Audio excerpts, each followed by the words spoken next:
네, 안녕하십니까. 10월이 아니고요. 2월 4일 유병수의 강펀치 시작하겠습니다.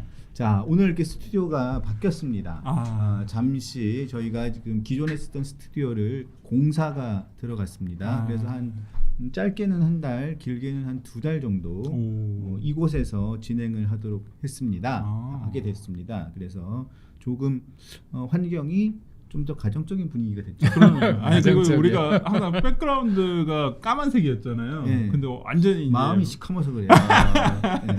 완전히 근데 이게 저번 스튜디오 있을 때는 뒤에가 까맣다 보니까 얼굴이 약간 다 하얗게 나왔거든요. 근데 이게 하얗다 보니까 네. 얼굴이 그냥 분장 안 해도 진짜 얼굴이 그냥. 그러니까 여기 분장 한 사람 두 사람과 분장 안 한 사람 한 사람이 똑같아요. 별 차이가 없어 보인다. 뭐 그런 거죠. 네. 예, 그래서 오늘부터 여기 이 스튜디오에서 좋네요. 한 2달 정도, 길게는 2달 정도 진행을 할 예정입니다. 그 기존에 있는 스튜디오는 공사가 들어가서 좀 확장을 할 예정이고요. 그리고 또 그 공사가 끝나면 7층 저희 본 스튜디오도 공사가 또 들어갑니다. 그래서 양쪽 다 스튜디오를 더 확장하고 더 현대화하고 좀 더 미래지향적으로 스튜디오를 이제 좀 바꿔서 LED로 그냥 바르겠네요. 뭐 그건 몰라요. 그런 것까지는 내가 알 수는 없고. 아니 LED가 진짜 멋있긴 하더라고요. 돈도 많이 들어가고. 그래서 한대요. 예, 그래가지고 여기서 저희가 진행하기로 했습니다. 좋습니다. 네. 많이 좋네요. 네. 자, 오늘은 저희 고정 코너죠. 새 친구 코너입니다. 김기흥 국민의힘 대변인, 설주환 변호사 나오셨습니다. 큰 박수로 환영해 주십시오. 네, 안녕하십니까. 자, 첫 소식은 자, 한미일보라고 매체가 있는데 서울경찰청의 금융정보수사대가 어제 사무실과 발행인 허모 기자의 휴대전화 등을 압수했습니다. 근데 사유가 보니까 김현지 부속실장 관련해서 음모론성 보도와 칼럼이 명예를 훼손했다라는 혐의예요. 예, 혐의입니다. 근데 매체에서 그 지난 10월에 익명의 제보를 인용해서 요 기사를 썼는데 사실 뭐 제가 보기에도 기사 내용은 좀 뭐라고 할까요? 팩트에 기반했다기보다는 그냥 전원해서 조금 뭐 이렇게 팩트에 기반했다고 하기는 좀 어려운 부분이 있어요. 좀 낭설에 가깝다고 저는 봐요. 그러니까 네. 이런 얘기가 있긴 있었는데 그냥 뭐 유튜브 부에서도 하면 안 되죠. 하면 안 되고 진짜 우리가 소위 말하는 그러니까 한마디로 소위 말하는 객관성을 띠고 있다고 보기에는 굉장히 어려운 내용이었다라고 생각이 듭니다. 그래서 저는 그냥 이게 수사가 되는지도 몰랐어요. 그냥 뭐 말도 안 되는 그냥 가십거리 정도겠구나. 이걸 진짜로 믿는 분들이 계실까? 라는 생각이 좀 들어서 근데 이게 수사가 됐네요. 근데 이거 보통 이 정도면 언론 중재에 가거나 그러니까. 뭐 이렇게 방심이 가거나 있는 걸로 해도 될 것 같아요. 아니 방심이 아니구나 신분이니까 그러니까 언중이 가거나 뭐 이런 형식으로 맨 처음에 시작을 해서 하는 경우가 많은데 이거 이 정도면 이게 너무 좀 과하다고 볼 수도 있는데 뭐 또 경우에 따라서 보는 시각에 따라 다를 수는 있습니다. 이재명 대통령께서 노동신문 관련해서 우리가 볼 수 있게끔 했잖아요. 노동신문요. 노동신문. 예. 노동신문. 국회 도서관 가면 있어요. 근데 그 노동신문 했을 때 여러 가지 우려가 있고 저는 적절하지 않다고 하는데 논리가 뭐였냐면 국민들이 그런 거 속겠냐, 알아서 잘 판단하지 않겠냐 이거야. 그럼 그렇죠, 한미일보 그렇죠. 관련해서는 이게 노동신문과 한미일보가 뭐 미국과 관련된지는 잘 모르겠지만. 여튼 그쪽 관련해 가지고 쓴 부분에 대해서는 똑똑한 국민들이 그걸 잘 모르나? 선전선동에 노란한다고 생각하나? 근데 제가 볼 때는 이거죠.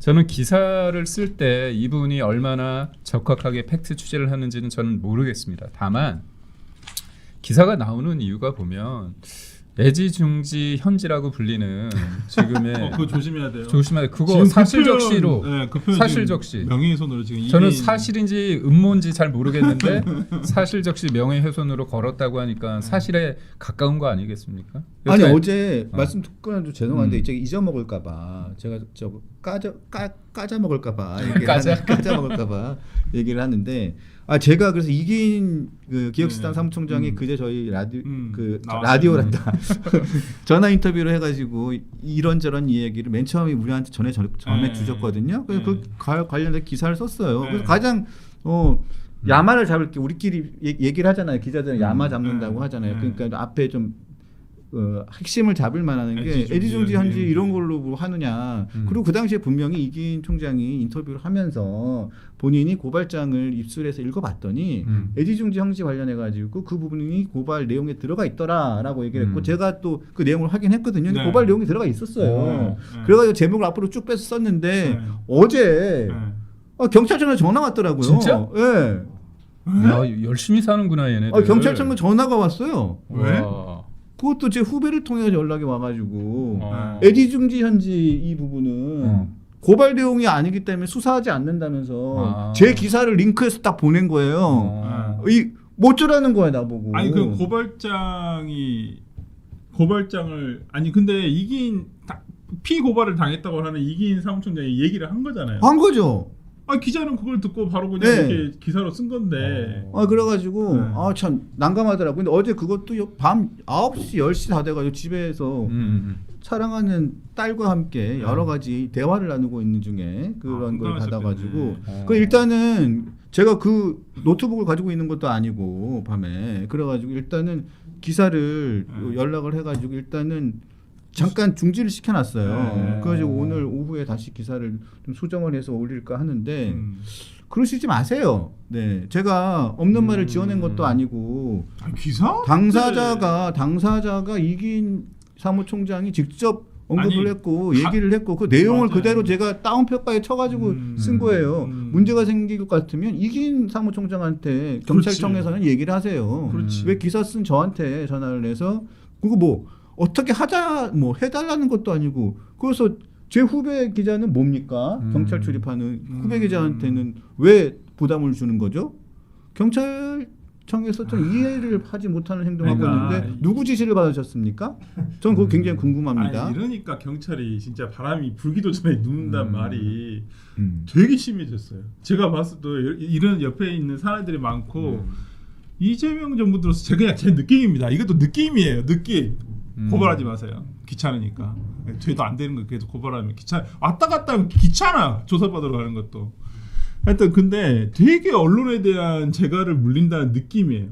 제 생각에. 특히나 최근에 정통망법 통과됐잖아요. 악법이라고 생각을 하는데 그거 된 다음에 언론사에서 하는 유튜브들이 전부 다 예전 같지 않아요. 다. 약간.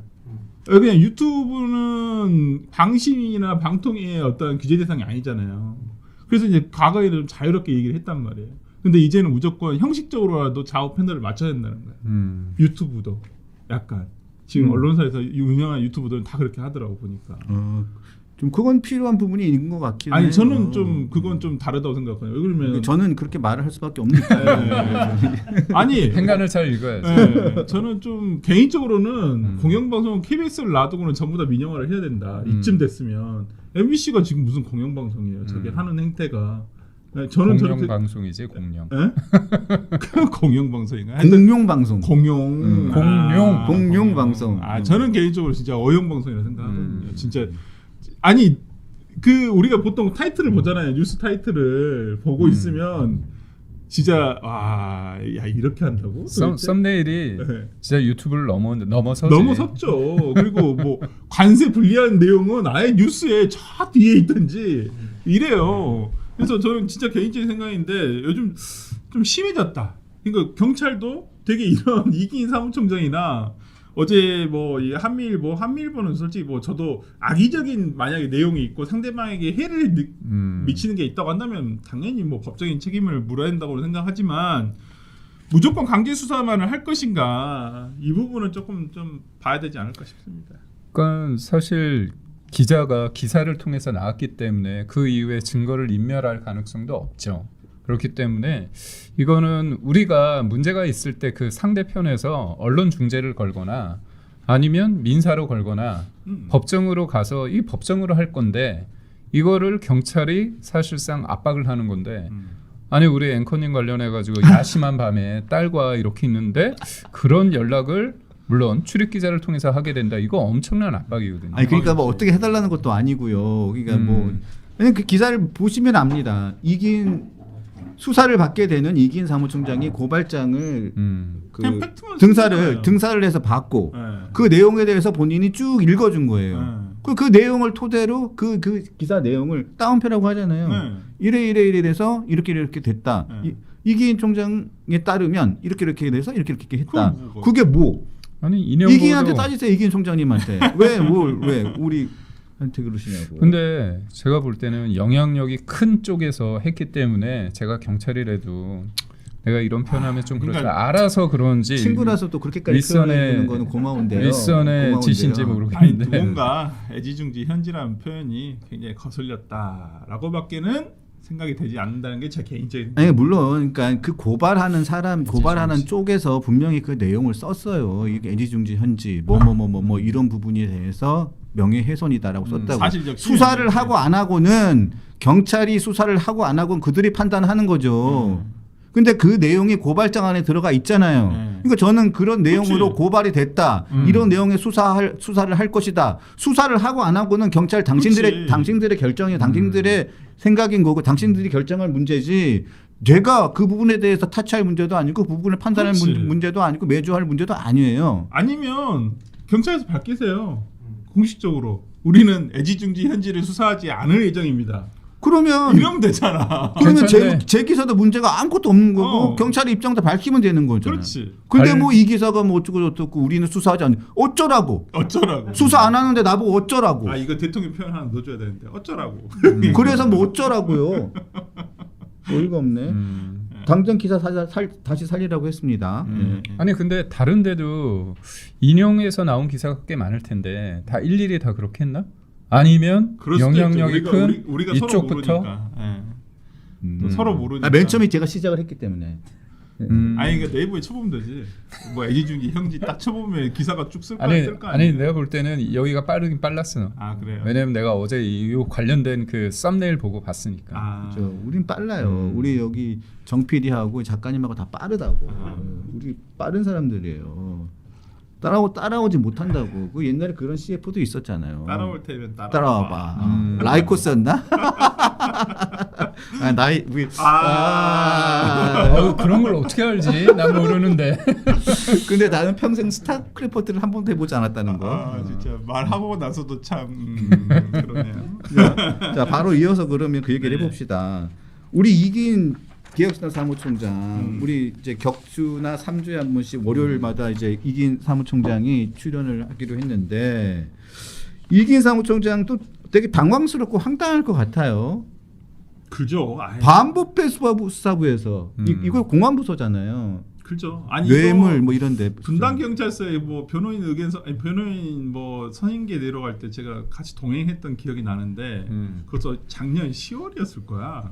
그냥 갑자기 그냥 뭐 술자리를 하다가 김정철 변호사랑 다음날 이기인 총장이 뭐 이게 고발이 됐다니까 우리가 약간 격분해가지고 그럼 내일 선임계 내로 같이 가자 그래가지고 그때 같이 갔던 기억이 나는데 아니 내용도 말이 안 돼요. 이거 그냥 분당 경찰서에서 저희가 갔던 기억이 나서 분당 경찰서로 접수가 된 걸로 알고 있는데 지금 보니까 이게 사흘 만에 경기 남부청으로 옮겨졌더라고요. 근데 그러니까 우리가 보통 이제 일선 경찰서라고 표현을 하고 분당 경찰서 같은 경우를 그 다음에 경기 남부청을 이제 광역수사대라고 하잖아요. 광수대. 네, 무서워 광수대. 네, 우리가 보통 광수대라고 부르는 게 이제 광역수사대예요. 근데 광역수사대로 올라가는 것들은 대부분 중요한 사건들 아니면 하명 사건, 인지 사건 이런 사건들만 하지 어떤 고발 접수가 된 거나 고소 접수가 된 사건들이 상급 그 경찰청으로 올라가는 경우는 아주 특수한 경우는 없어요. 그리고 분당 경찰서가 작은 경찰서도 아니에요. 그래도 한 관할 구역이 한 40만 원 될 거라서 적은 웬만한 지방의 자치시의 규모의 어떤 그 경찰서기 때문에 경찰도 그 경찰서에 따라서 1급지, 2급지, 3급지 이렇게 나눠져 있는데 제가 정확하게 분당경찰서가 몇 급지인지는 모르겠는데 낮은 급지가 아니에요. 그렇기 때문에 분당경찰서에서 이런 사건을 하나 처리를 못한다라고 보기도 어렵지만은 이걸 경기 남부청으로 가져간다는 것 자체가 되게 이례적이다. 예, 제가 봤을 때도. 저는 이해가 가는데. 아 그래요? 일선서에서 봤을 때 이거 어떻게 할 줄을 모르는 거야. 아하. 좌지우지, 애지중지가 아니라 좌지우지. 그래서 사실 정무적인 판단이 필요하니까 제가 볼 때는 이제 경찰 일선서에서도 이 부분에 대해서 난감해하니까 그래 정무적으로 우리가 아니 그렇다면서 그 광수대 같은 데는 하명 사건 많이 맞는다면서. 그렇죠. 그러면 이게 하명 사건 아니에요, 사실상? 그러니까 저는 지금 이게 원칙이 무너지고 있잖아요. 네. 사실 우리가 이 이기인 총장 관련해서 이 사건 보면서 황당한 게 뭐냐면 지금 경찰이 김정숙 여사 관련해서 맞아요. 그 옷값 관련해 가지고 2번이나 무혐의로 뭉개려고 하는데 맞아요. 아니 전 황당한 게 뭐냐면 일단 1,200만 원 관련해 가지고 이 관본권 관련해서 1,200만 원은 확정적으로 나와 있는 부분이에요. 네. 네네. 1,200만 원 등을 이용해 가지고 300벌을 산 거거든. 그렇다면 이거 관련해서 우리가 아니 김건희 여사 관련해 가지고 어땠습니까? 그때 조사 받는데 황제 조사다 해서 굉장히 비판했잖아. 네. 그럼 여튼 조사는 받았단 말이야. 근데 조사 한 번도 안 했어요. 그리고 관본권이 아니라 자기의 돈으로 만약에 샀다고 하면 본인 계좌에서 돈이 나가야 되잖아. 그렇죠. 그럼 계좌 압수수색을 해야 되는데 계좌 압수수색도 안 하고 김정숙 여사 관련해서 전혀 수사를 안 했다는 거잖아요. 그렇다면 그런데도 불구하고 뭉개고 무혐의로 간다. 경찰이 아니 검찰이 그럼 이거 관련해서 보안 수사하거나 아니면 자기가 가져와서 수사를 해야 되잖아. 근데 이거 가지고 기사가 된다는 게 얼마나 황당하냐. 그러면서 아니, 근데 나는 그게 이상한 게 보통 경찰에서 수사하는 것들 있잖아요. 그 킥스라는 그 시스템 있잖아요. 거기 보면 그 미제 사건이나 아니면 기간 넘은 사건들은 제가 알기로는 시스템에 경고가 뜨거든요. 이거 며칠 지났으니까 빨리 처분을 해라. 사건을 무한정 미제로 할 수가 없어요. 그래서 우리나라가 그래서 경찰들도 이거 사건 시일이 너무 오래 가면 그거 좀 불러가지고 어떻게든 이거 그러니까 처분을 하든 안 하든 그러니까 어떤 처분을 하든 간에 그 수사를 안 할 수가 없거든요. 근데 저는 되게 이런 사건들 들을 때마다 되게 희한한 게 그러면 그게 계속 담당 수사관 킥스에 뜰 때인데 시스템에 뜰 때인데 왜 이걸 이렇게 뭉개고 있지? 누가 의도적으로 뭉개는 거 아닌가? 네, 저는 그런 생각밖에 안 들어요. 이게 떠요 알람에. 그래서 되게 예를 들어서 자기가 가지고 있는 자기가 담당하는 사건 누군가 수사 담당자일 거 아니에요. 담당이 있을 거 아니야. 그러니까 누군가 그 사람 시스템에 접속을 해가지고 수사를 할 때 보면 이게 떠요. 그래서 야 이거 너무 시간이 오래 지났다. 예를 들어서 이거 근데 한 보통 60일 내에는 검찰이 어떻게든 송치를 하든 뭘 하든 처분을 해야 돼요. 그래야지 그 다음 스텝으로 넘어가는 거니까. 근데 이런 사건 들을 때마다 제가 이 사건 지금 몇 년째 듣고 있는 거예요. 지금 뭐 그러니까 윤석열 정부 때부터 벌써 3년 지났는데 아직 경찰에서 조사가 안 되고 있다는 건 이건 뭐 의도적으로 뭐가 이렇게 일부러 뭉개는 거 아니면 시스템적으로 봤을 때는 좀 이해가 안 되는 부분이 있어요. 제가 봤을 때. 그래서 특검해야 돼. 네, 좋은 생각입니다.